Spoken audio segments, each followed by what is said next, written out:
Now, kedu onye dịzi ya Waga ji na Ozoigbo na-eme campaign because akwụ the man n'azụ man wee na-ekwu okwu onye a bụ dia candidate a na-asọpọtụ gọvanọ ka ọ na-apụta ajụ ka m na-ajụ o because afọ m ebe the man dị ka campaign ka ọ na-eme mana watch through the video before nkwe ife nchọrọ ikwu watch the video.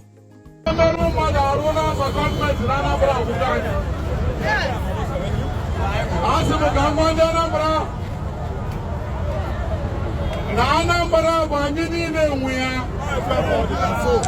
N'eziokwu. Asị m ka ngwa Anambra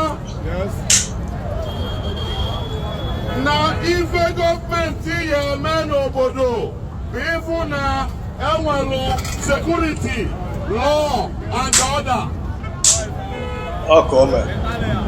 Ike ndị security Anambra na-egbu ndị Anambra abụghị anyị. Ike ndị sekuriti na-abụ ụmụ nwaanyị anya ọtọ abụghị anyị. Ike ndị sekuriti na-ezu ori abụghị anyị. Anyị ama nwe sekuriti kwesịrị ịnọdụ anyị anya ma na-egbu anyị egbu.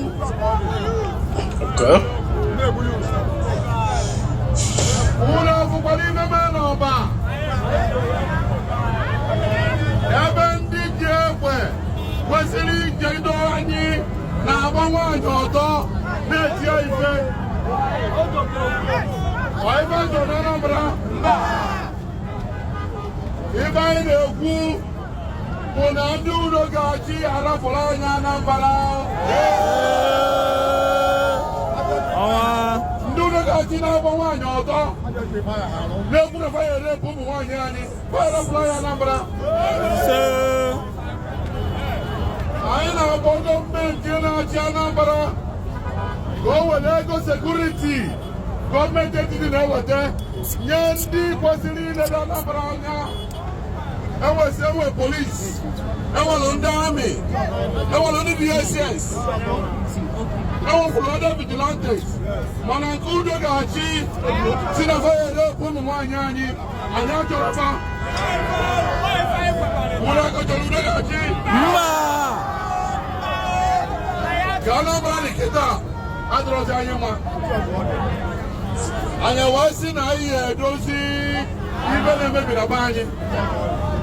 Obodo mebie anyị niile ka o mebiri.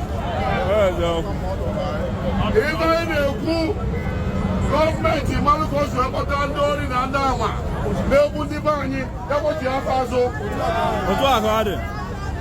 Anyị ama mgbe na arapụ ụmụ nwaanyị anyị ka e na-ekwu ofe n'afọ sekuriti. Anyị si na Anambra ya dị mma. Anyị si na Anambra ya dị mma.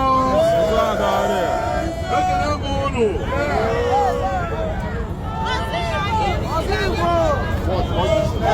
Ụmụnne m na-anụgo ife this our brother kwuru. Amala m nọ a politician, I don't know, but mụ na ajụjụ ka m na-ajụ because m na-ajụ say that na a governorship candidate ka a councillor ka ọ bụ a senator ka ọ na-contest ka ọ nọ n'ọchịchị already.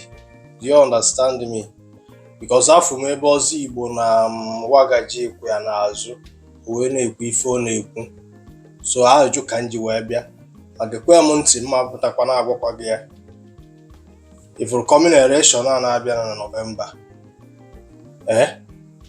ijikwa na emotion wee tụ ya tụọrọ onye ọbụla ịma ga-awa ọbata ọrụ ọrụ.